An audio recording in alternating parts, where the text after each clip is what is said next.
Hey everyone, it's Jack G. How you doing?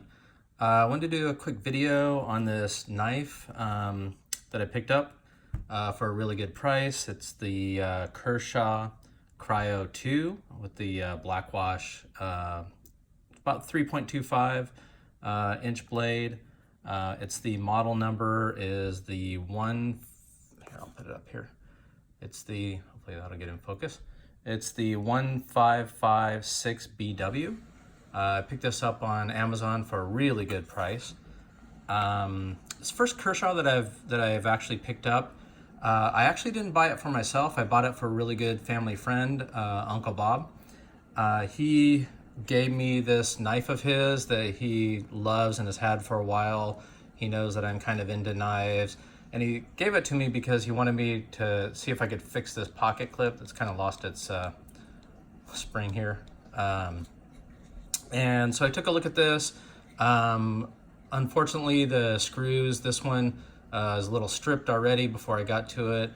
This one was okay, and then this one was stripped inside, so I didn't really want to mess this up any more than that. Typically, I look for pocket clips. Little tip. I look for pocket clips. Give you an idea on this one here. I'll kind of show you. There's a liner lock. I'll kind of go through this knife here, but I typically go for pocket clips, like on this one, that originally came mounted here, which I typically like, and I asked Bob if he liked a tip up pocket carry, which I do in my pocket. I typically pick pocket clips. I'm very particular about the knives that I pick, even based on the pocket clip. Something to think about, because I can turn this around the opposite way and then put the screws in, and I can kind of bend it up or down to adjust the tension on the clip. So you can see on this one, I kind of tuned it a little bit. It's a little stiff right now, but I figured start out with stiff on the pocket clip. So I'm gonna go through this knife here in a second. But anyway, he loved this knife. He asked if I could fix it up for him. Unfortunately, as you can tell, I mean, aside from these being stripped, I couldn't turn it around because it's kind of an arced, or arch rather, design, which I'm not a big fan of, and you can't like put the screws in the opposite and turn around and put the screws in and then kind of bend it. So aside from being stripped, I didn't have a good way to adjust this. And then as I started to look at the knife here, I'll kind of show you, that's a bit of a problem, right? It's not even close to center. Sorry, let me look at that. And then if I kind of push it over, if I can do this, yeah, hear that? It's definitely has some problems in here. Now it's on center, but then as you can kind of see here, like that's separated, and the blade is actually hitting this bar here, which is really bad. So that means that I would have had to adjust this in here. And these screws are missing, and I tried to replace them, but they're stripped inside. So while this is a nice kind of easy release flipper with the, pretty nice blade design here. What is it? It's a Blackie Collins, which I'm not really familiar with. It's a 440 stainless steel, which is a nice, nice blade. This is the release, which I'm not a big fan of releases around here where my hands are going to be, because I don't want to accidentally push it and have it release on my hands. But the spring tension and everything's still pretty good. You can see the screws coming through the scales here kind of protrude way into, let's see if I can get that. Yeah, way into where the blade area is. So I didn't particularly like that. Anyway, long story short, I can't fix this for you, Bob. I'm sorry. But you're a good close family friend, so A and I decided to buy you a new knife. So we bought you this. This is the Kershaw Cryo 2, as I mentioned.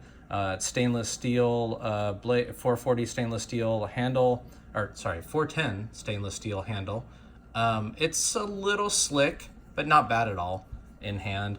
I typically look for knives that I can adjust or change the scales. Some of them, they don't have screws that you can adjust.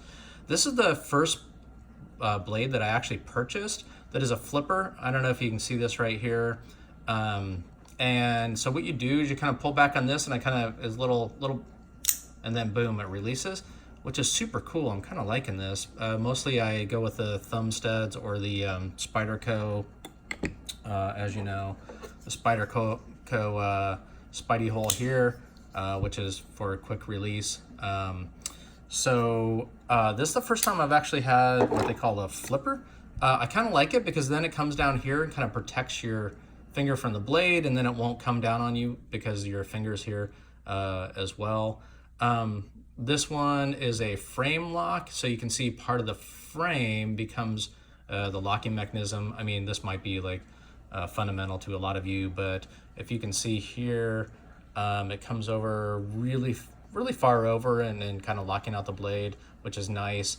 It has some good jimping here on the handle. I did some adjustments for Bob on this. The one thing I don't like about frame locks is that when you push in here, you're bringing the blade down towards your thumb, which I don't like. But with this flipper here, you're kind of protecting yourself, so then you can still do it as a one-handed action. So I really like this knife a lot. So Bob, I don't know if you're gonna get this or not. I might just keep it. No, I'm just kidding.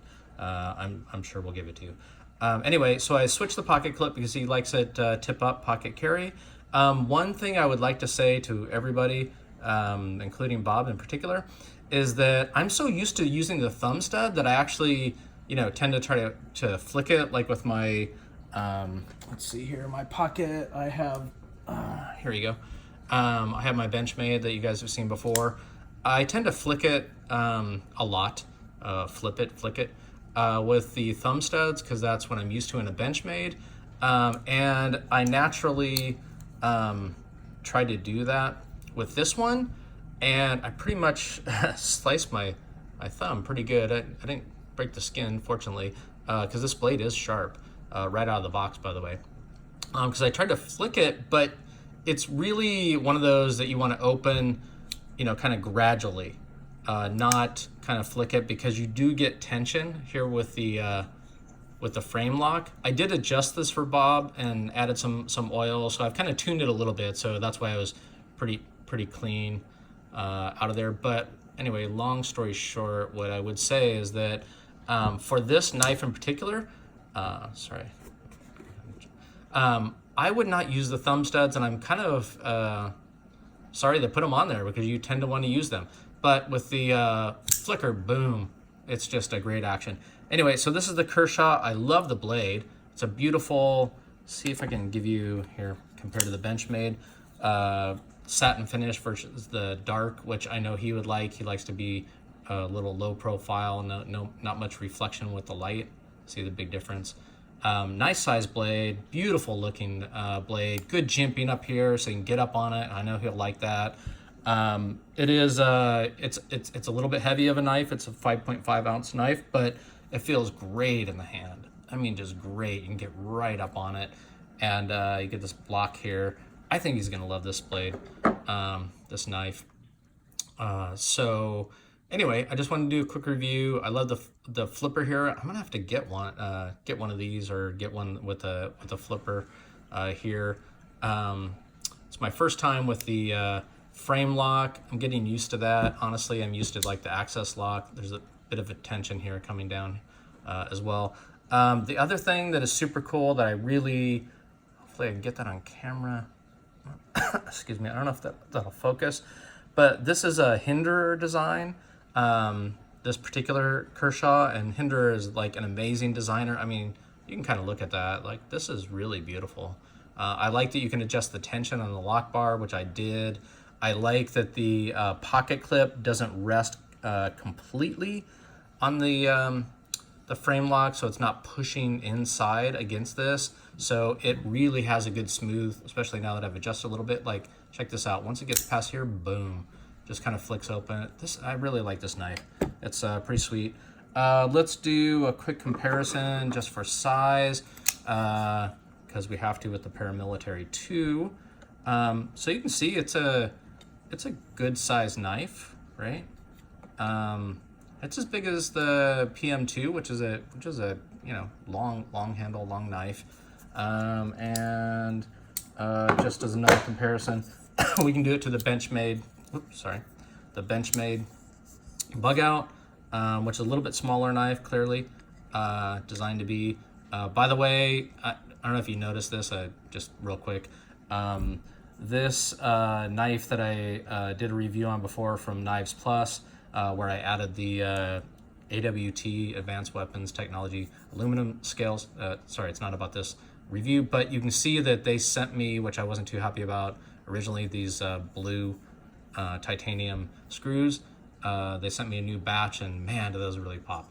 Anyway, look at that now. That's super nice, right? That really pops against that. So anyway, just want to do a quick video on the Kershaw Cryo 2. Bob, I hope you like this. This is from A&I, and you might see this video before we actually give you this knife. I promise I'll give it to you, but I really like this knife. Anyway, bought it on Amazon. I'll share the links below. Mahalo, and we'll see you soon.